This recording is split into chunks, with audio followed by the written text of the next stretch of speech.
Penerapan teori Bandura dalam kehidupan sehari-hari. Yang pertama yaitu dalam kriminologi.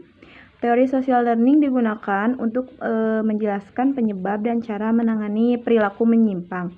Kriminologi mengintegrasi prinsip-prinsip social learning dan operant conditioning dengan differential association teori untuk menciptakan teori-teori perilaku kriminal.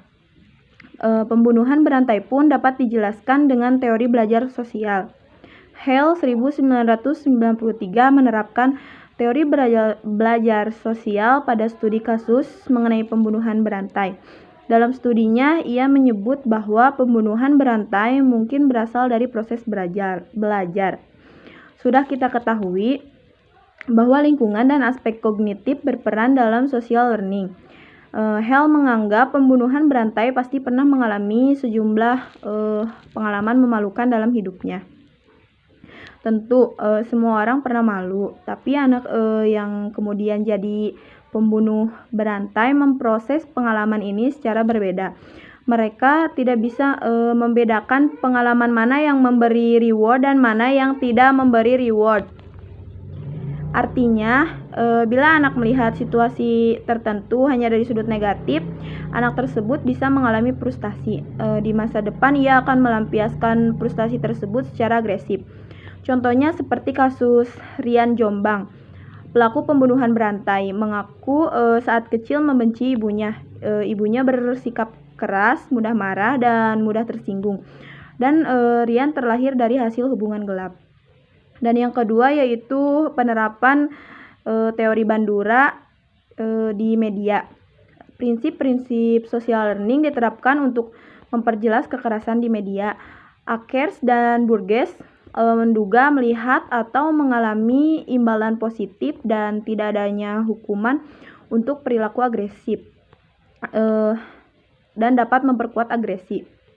Banyak penelitian yang menemukan korelasi signifikan antara melihat kekerasan di media dengan perilaku agresif di dunia nyata. Selain itu, penerapan kategori untuk film dan game juga merupakan penerapan social learning teori. Jika sebuah film mengandung adegan kekerasan atau seks, maka film tersebut diberi kategori dewasa. Dengan harapan seorang dewasa telah bertanggung jawab dan mampu memilih perilaku baik dan buruk, sehingga dengan kekerasan dan seks di game atau film tidak ditiru. Dan yang ketiga yaitu penerapan teori Bandura dalam pendidikan. Teori belajar sosial pun bisa diterapkan di pendidikan.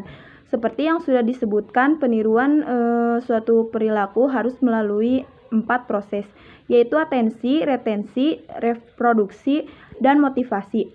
Maka agar suatu perilaku dalam hal ini atau dalam pelajaran bisa diingat, seorang guru juga bisa memberikan materi dengan cara yang menarik perhatian, menciptakan jembatan keledai biar pelajaran mudah diingat, memberikan latihan agar siswa dapat mengulangi, dan juga meningkatkan manfaat pelajaran dalam kehidupan sehari-hari.